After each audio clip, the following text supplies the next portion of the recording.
Bonjour, aujourd'hui on va faire de l'écriture ou de la production écrite. Le titre de la leçon, écrire la suite d'un récit. L'objectif de la leçon du jour, savoir écrire la suite d'un récit ou bien le milieu d'un récit. Mais tout d'abord, on va répondre à une question très importante. Qu'est-ce qu'un récit? Un récit, c'est la narration de faits inventés ou réels, tel un roman, une histoire ou un conte. Quand on raconte une histoire ou un conte, on le fait dans un ordre précis, c'est-à-dire étape par étape. Et dans un récit, on trouve 5 étapes. La première, une situation initiale. La deuxième étape, un élément déclencheur. Troisième, une ou plusieurs péripéties. La quatrième, un dénouement. Et la cinquième étape, une situation finale. On peut dire aussi que dans un récit, nous avons 3 parties. La première partie, c'est la situation initiale ou bien le début. La deuxième partie, c'est l'élément déclencheur, les péripéties et le dénouement. Et la troisième partie, c'est la situation finale ou bien la fin du récit. La situation initiale présente des éléments essentiels à l'histoire, comme les personnages principaux et la mise en contexte, le lieu, le temps, qui, où et quoi. La deuxième étape dans un récit, c'est l'élément déclencheur ou le problème. C'est le moment de l'histoire où un problème ou un défi survient. La troisième étape, chaque péripétie représente un obstacle que rencontrent les personnages durant les aventures, durant toute l'histoire. La quatrième étape, le dénouement.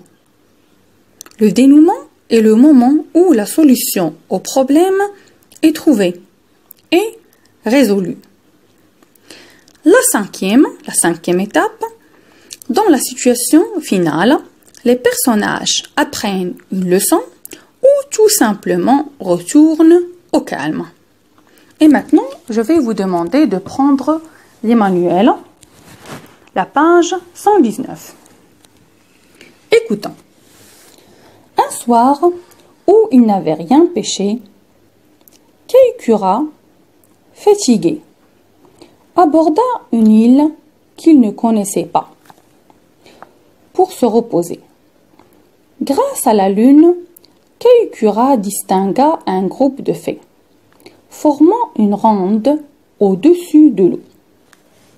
Tout à coup, les fées se penchèrent tout ensemble en arrière et tirèrent hors de l'eau un curieux tissu à trous, rempli de poissons, dodus et dorés.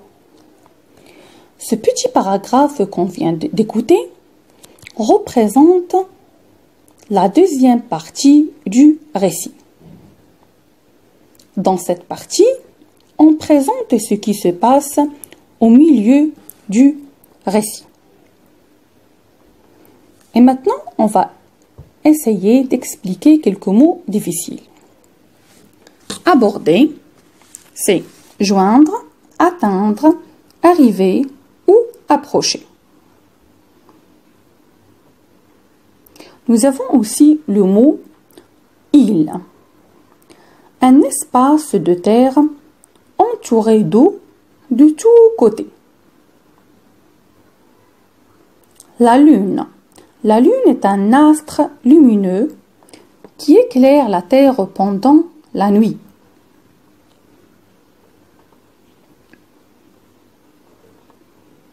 Distinguer. Distinguer, c'est différencier, rendre reconnaissable, percevoir. Une fée. Une fée, est un être imaginaire d'apparence féminine et qui a des pouvoirs surnaturels.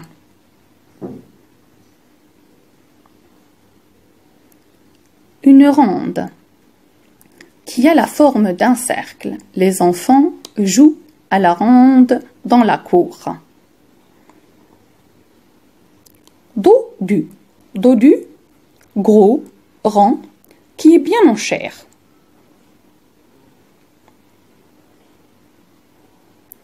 Doré, qui a la couleur de l'or, qui est jaune, à peu près.